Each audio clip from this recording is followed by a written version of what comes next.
Some of the most fearsome warriors who form part of the Astra Militarum are drafted from the world of Catachan, a fearsome death world covered in dense jungles.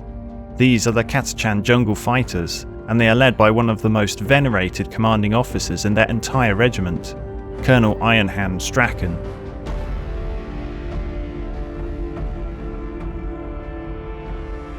Straken has led his Catachans into countless battles, always fighting at the front and leading by example. He has seen more battles and survived wounds that would end most regular guardsmen. Straken began his long and staggering service record fighting under the command of his former mentor, Colonel Grease. From his wise leadership and counsel, Straken distinguished himself in the upcoming campaigns, diving into the fray and proving his resilience and determination. After years of constant warfare, Straken became the colonel of the entire Catachan 2nd Regiment, known as the Green Vipers, which is made up of many specialised and skilled veteran squads, referred to as Catachan Devil Squads. Unlike some high-ranking officers in the Astra Militarum, Straken continues to share the hardships of his fellow Catachans, despite his senior position. He leads them deep into perilous war zones, inspiring courage while bellowing a constant stream of orders. Straken does not tolerate cowards or incompetence among his veteran devils, and his men redouble their efforts to live up to his demanding standards. Straken regards his men as valuable assets and is determined never to waste good Catachan lives for trivial gains. He holds little regard for officers who carelessly fritter away the lives of their troops for pointless causes or to further their own personal careers, a fact that has caused tension between Straken and some commanders of other Astra Militarum regiments. The colonel's men are fiercely loyal to their commander and have carried his battered body to safety almost as many times as he has dragged theirs. Of all the wounds the colonel sustained in his years of service, the most serious by far was caused when a myral landshark tore off his entire arm.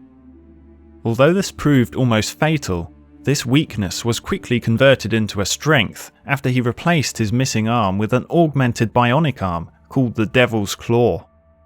This deadly weapon enhances his strength even further, allowing him to punch through and crumple ceramite armor plating and fire weapons single-handed with minimal recoil.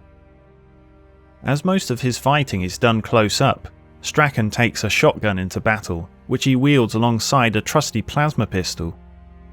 The bionics grafted to his body combine with a personal refractive field to provide him with added protection from projectile and close combat weaponry. The multitude of grave injuries he has taken should have been enough to kill Straken several times over, but his indomitable spirit and relentless determination remains as strong as ever.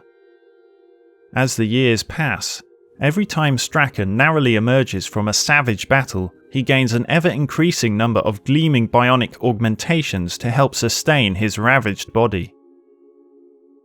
Like any worthy leader, Straken never orders his troops into situations he would not engage in himself.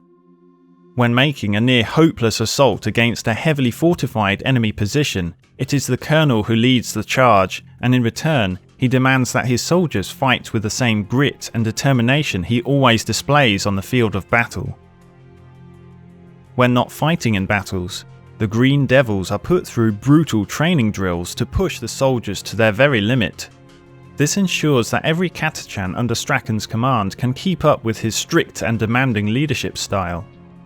Straken himself administers harsh and sometimes even fatal discipline to the guardsmen in his company when necessary. If a serious crime has been committed, or for various reasons a soldier is unfit for service, then Straken may acquire the involvement of a commissar to carry out disciplinary actions. Members of the Officio Praefectus see this as a violation of an officer's duties and keep a distrustful eye on the activities of the Green Vipers. They are well aware of the disregard the Catachans display towards their authority, especially when Colonel Ironhand is involved, and so Straken and his men are begrudgingly accepted as exemplary soldiers of the Imperium. Colonel Ironhand Straken has led the Green Vipers against many horrors of the galaxy. On the planet of Cygnus 8, they encountered the savage race of the Tyranids. Initially, the Green Vipers battled against the swarms of the Hive Fleet's lesser creatures, vast hordes of gaunts, and used their strength and skills in close combat to push them back. This small victory soon attracted the attention of a much larger Tyranid bioform, a formidable hive tyrant.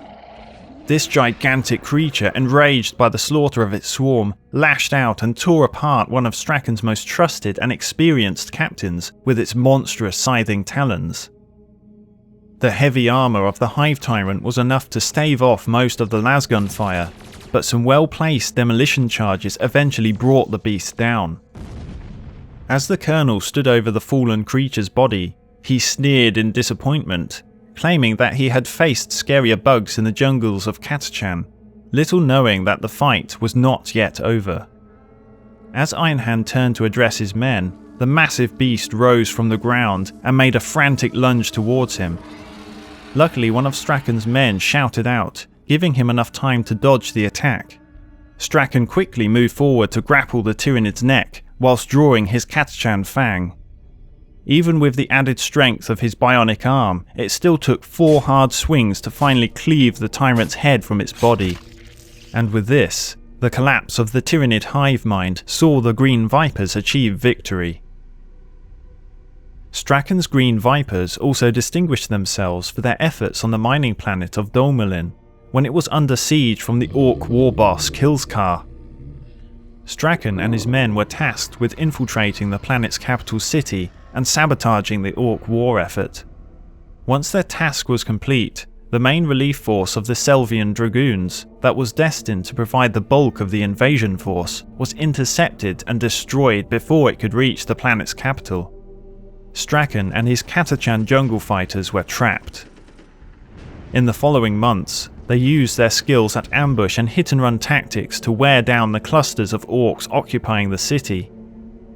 Meanwhile, a force of orcs led by a commando called Snickrot led his own series of ambush attacks against the colonel's forces, taking the fallen Catachan scalps as war trophies. Straken and the commando eventually met face to face, and after a hard-fought battle, the colonel emerged the victor, and the defeated orcs withdrew. In the closing years of the 41st millennium, the death world of Catachan was under threat from the Night Lord's traitor legion, led by the Chaos Lord Ratathrax. The initial situation looked bleak for the planet. Upon arrival of the Chaos Fleet, Ratathrax unleashed a powerful orbital bombardment which incinerated large areas of Catachan jungle, removing the jungle fighters' natural defense before systematically bombarding their fortification networks into the ground. After causing mass destruction, the Chaos Lord made planetfall with the Night Lords to slaughter the remaining guardsmen first-hand. Straken had been preparing for this, however, and was lying in ambush alongside his Green Vipers in the cover of a steaming swamp. The Night Lords fared poorly in such terrain, and the Catachans made quick work of them. Ratathrax was strangled to death with a jungle barb root by Straken himself. Colonel Ironhand's Green Vipers will not be so easily defeated, especially when fighting on their homeworld of Catachan.